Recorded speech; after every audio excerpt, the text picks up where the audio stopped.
మేడ్చల్ జిల్లా Jawahar Nagar police station పరిధి దమ్మాయిగూడలో municipal కార్యాలయం ఎదురుగా రాచకొండ సిపి ఆదేశాల మేరకు ఎస్ఐ నర్సిరెడ్డి ఆధ్వర్యంలో గంజాయిపై అవగాహన సదస్సు నిర్వహించారు. ఈ సందర్భంగా ఎస్ఐ నర్సిరెడ్డి మాట్లాడుతూ గంజాయి అమ్మవద్దు అని, కొనవద్దని, అదేవిధంగా తాగవద్దు అంటూ మీ సమీపంలో ఎవరైనా మీకు అనుమానాస్పదంగా గంజాయి అమ్ముతూ తాగుతూ కనిపించినా వెంటనే డయల్ 100కి కాల్ చేసి సమాచారం ఇవ్వవలసిందిగా ఈ సందర్భంగా వారు తెలిపారు.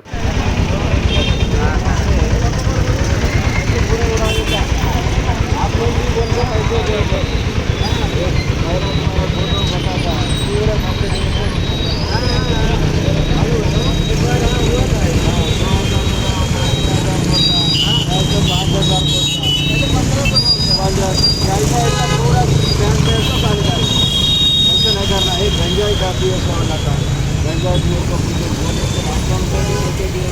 बोलो